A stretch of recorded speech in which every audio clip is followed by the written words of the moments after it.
G'day brothers, how's my brother Tristan doing?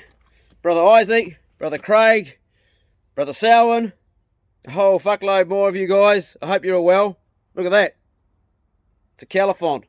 We have heating now. The old hot water cylinder's been taken out of the house and it's lying on the ground over there, which I'm going to use a copper for something one day. Anyway, when I say how are you doing, I genuinely mean that. How are you doing?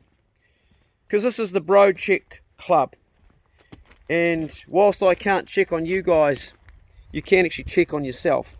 And if you're not doing okay, my words would be, go easy on yourself, be kind to yourself. Only you have to live in your skin, nobody else.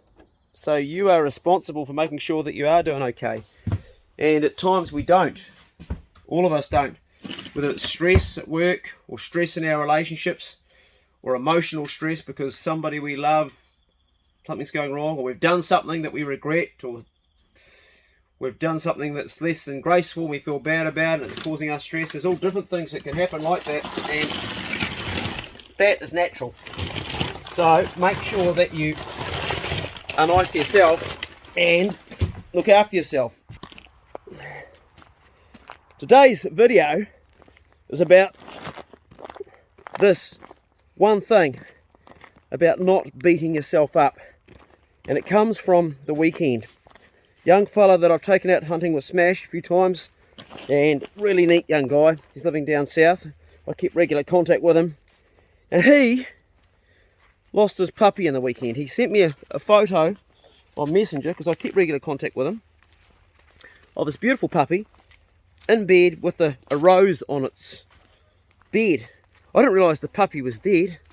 And I wrote back and I said, that's beautiful, mate. And he wrote back to me, sad. Then I realised, oh fuck, the puppy must be dead. And I wrote, oh, sorry mate, what happened? You always ask what happened, don't we? It's morbid human curiosity, whether it's a person. We don't want to ask what happened when someone's taken their life, because we shouldn't, but our morbid curiosity goes, yeah, well, how did they die? Well, that's what I said to him, what happened? He says, oh, I ran over it. Straight away I thought, shit, he'd be feeling bad, because when you kill something that you love yourself through not being careful, that's a shit feeling.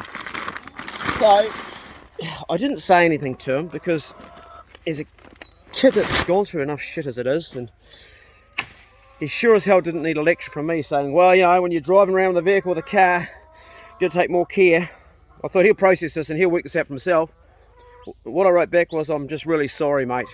Anyway, 2 days later, he got back to me again. He said, oh, Clay, I'm really beating myself up over this, which I knew he would, which is a natural process, which is how we learn, because experience is the best teacher. You can tell people as many times you want to not drive around with your dogs out of sight of your mirrors, because you'll run them over. It'll happen sooner or later. They won't listen until they've actually done it most of the time, because everybody has to experience a lot of things often before they learn the hard way. There's a few clever people out there that know how to listen. Well, I'm certainly not one of those clever people. I've had to learn the hard way with most stuff in my life. And it's painful and it hurts and it's difficult. These chickens, man, they're just dying for some food because the thing's out of food here. So, I wrote back to him this. Actually, I did a voice message. I said, mate, just about every pig hunter I know has run over a dog at some stage. It's a horrible thing. I've done it. Luckily, the dog didn't die. It was amazing it didn't die, because it was a Land Cruiser going over a really small little dog, and how it survived. Blood came out its ears and its nose and its mouth, and its eyes actually been bloodshot, and I thought this dog's going to die, and it went in the kennel, and 4 days later it came out and it was okay, and it went on to live to a long life. It became a pet. It's called Tinks. I said, many of us hunters have done this. You're not the only one, mate. There's no such thing as a mistake unless you don't learn from it. Then that becomes a mistake. If you do it once, it's forgivable. Do it twice, it's not forgivable. And I also said to him, you need to go through this process of grieving for your loss of your puppy, but don't beat yourself up like you are too much. You're a young fella. Hopefully you've learned from this. This is how we learn. Learning is painful. Growing is painful. You don't wake up one morning and go, today I'm going to evolve mentally, or today I'm going to evolve emotionally. Shit happens to you. Normally it's a crisis, and that forces you to evolve. In the case of the crisis of this young fella losing his puppy, that's how he's going to learn that valuable lesson. So I need to put this phone down while I'm working here because I can't do this with chickens all around me. I don't know if this is going to keep working. So the young fella has gone through this process of not only losing his puppy but beating himself up. And this is what I want to say to you guys. Well, the chickens are going to ruin this vlog. Get it? They're all hanging around here. I'm trying to like do it. Trying to do two things at once. Not easy. Time. I'm not running out of time. Don't pick my phone. Go on, fuck off. Where you go? If you sat in a public place, and if you sat there like people are walking all around, and you suddenly, this way here, you suddenly started,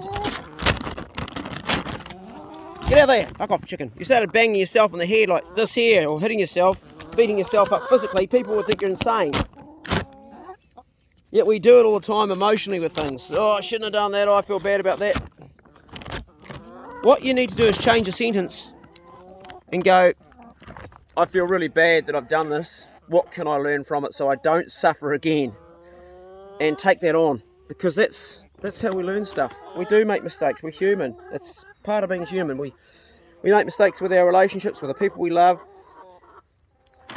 We do things we really regret, but that's how we learn. And sometimes it's the only way we learn. Sometimes it's the only possible way we can learn stuff is to experience it. And some people seem to get through this life better without doing it the hard way. Some can actually like get through seamlessly without having big problems, while other people have real struggle. I'm just going to put this down and fill this up here, and hopefully the chickens won't knock it over. This is a shitty vlog, sorry guys. Anyway, that was a story about the young guy lost his puppy.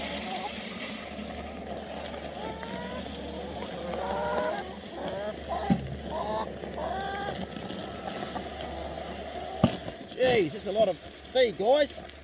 We'll keep you going for a few days, get a few eggs out of you. I eat 4 eggs every day. My son eats more. Young Spencer has like a dozen when he comes around and stays here. Eggs, the greatest form of amino acid. This is an automatic feeder, so the chicken comes along and stands on this here, and that happens the back thing up there, and they get the feed out. And over here I've got this piece of plastic corrugated see-through perspex, and it goes into the container so the rain fills it up all the time. Try to make as much stuff around here as easy and as less work as possible. Check on a brother who's beating himself up. If you've done something wrong, then hey, guess what? There's nobody actually who never did anything wrong. You're no different to everybody else. We've all done something wrong. All of us. And some people have done terrible things, but you're not your past. Don't let your past rob you of your future. Just learn from your past. Make it a lesson, and then in your future you won't suffer so much, because suffering is a human condition that comes about from making mistakes, bad choices. We all do it, and we all need to move forward. Now, this new channel is going very slow. It's only had, I guess by standards, to my thinking, it's slow.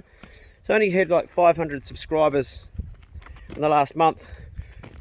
But the other side of that is that the comment section of you guys and the subscribers that are there are valid and insightful and helpful and useful and caring and kind and good.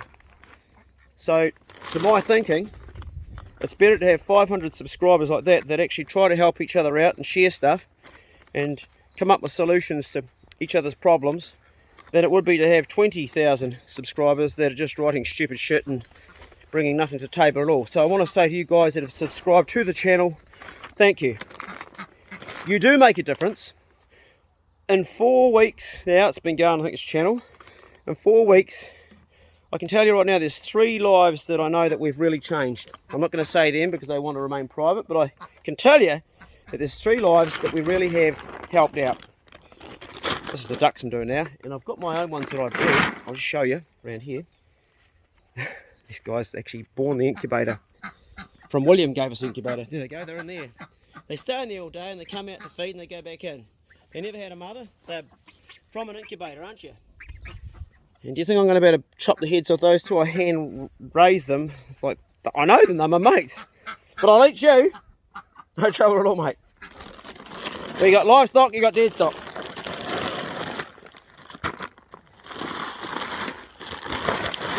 So to you 500 odd people that subscribe to the channel, thank you. Thank you for your input. Thank you for your comments. Thanks for caring. Today's Bro Check Club video is about not beating yourself up. So if you're in a situation where something's not perfect in your life and you're struggling with it, just go easy on yourself. Don't beat yourself up. Don't do that. Life's full of challenges and struggles and health problems and all sorts of other stuff. It's hard enough you fall down the ground without giving yourself a kick in the guts when you're down the ground. Go steady. Have a bloody good day. And we'll see you in the next one. See you later. Right, time to collect chicken eggs and then get into the garden. The old front door of the farmhouse. We make good use of that. Morning, ladies. Where's me eggs? Hey, where's me eggs? Ooh, not much in here. You want to collect them this morning? Oh yeah, got a few there. A few in here. You're going to give those up without pecking me? Keep your beak away from there. Thank you. We've got some more in here too. See you guys.